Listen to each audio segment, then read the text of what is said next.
असांजो तवजो ऐं रुझान रुख नौकिरियुनि ऐं मुलाज़मतुनि ॾांहुं ज़्यादा आहे, ख़ुसूसन असांजो नौजवान नस्ल जो। शायदि ईअं लॻंदो आहे त मुलाज़मत सरकारी मिली वई त पोइ असांखे महिनत न करणी पवंदी। शायदि ईअं लॻंदो आहे त असांखे पोइ ओड़ा थींदासूं त पेंशन बि मिलंदी। इहे अहिड़ियूं शयूं आहिनि जेके इंसान खे काहिल ऐं सुस्त बनाइनि। अव्हांखे मुलाज़मत खां रोकियो नथो वञे, नौकिरीअ खां रोकियो नथो वञे। इंसान जी ज़िंदगी आहे जदोजहद जो नालो। जंहिं ज़िंदगीअ में जदोजहद न आहे, महिनत न आहे, नवां ख़्याल, नवां इरादा, नवां कम, उहा ज़िंदगी हिकु मुकमल ज़िंदगी कोन चवराईंदी। सो दोस्तो, जेकॾहिं कारोबार ऐं तिजारत तरफ़ अवां लहो था, ॾिसो हुज़ूर अलैहिस्सलातु वस्सलाम असांजे आका व मौला जन जेको नौ उमिरि में कमु शुरू कयो हुयो, पहिरियों कमु उहो तिजारत हुई। पाण वापारु करण जे लाइ शाम मुल्क तरफ़ रवाना थिया हुया, नौ उमिरि हुया, नौजवान हुया।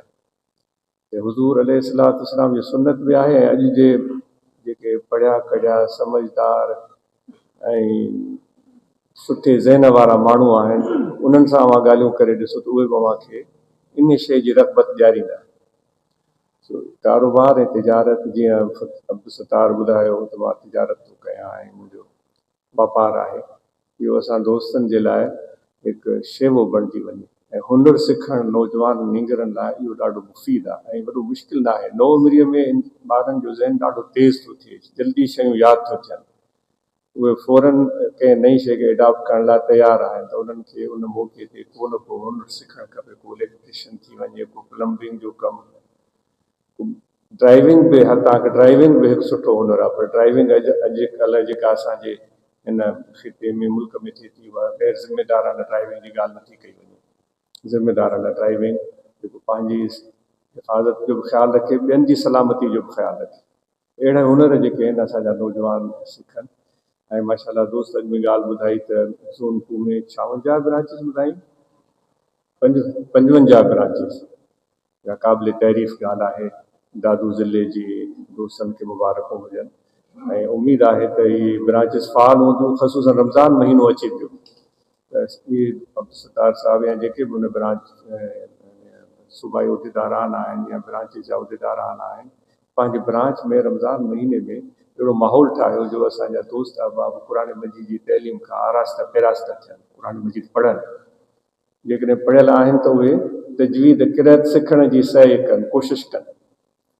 जे तजवीद किरत बि हू सिखी विया आहिनि त पोइ थोरी तर्जुमो माना क़ुरान मजीद जी सिखण जी कोशिशि कनि। इहा अलाह ताला जी तरफ़ां पैगाम आहे पूरी इंसानियत जे लाइ। त उहो जेको अलाह ताला इरशाद फरमायो आहे, उहो सिधो सओ सम्झणु, उन जी का वॾी माना आहे। पोइ विच ते टियों माण्हू वेही अव्हां जे आॾो वेही तहबीर, तफ़सीर ऐं तशरीह करे, उन खां वधीक भलो आहे अव्हां पाण उनखे माना सां सम्झी सघो। उमेदु आहे त जेके ब्रांचूं आहिनि असांजो सूबाई उहिदेदारान इन ज़िमेदारी जो मुज़ाहिरो करे उन्हनि ब्रांचुनि ते पैगाम पहुचाईंदा, त उन्हनि में इन हवाले सां कोशिशि थियणु खपे। उन ॾींहुं ॻाल्हि निकिती त नंढिड़ो निसाब तश्कील ॾिनो वियो आहे जमा जे तरफ़ां, उन निसाब मां दोस्त फ़ाइदो हासिलु करे सघनि था। उहो निसाब मुहैया कयो वञे, मुख़्तसिर आहे।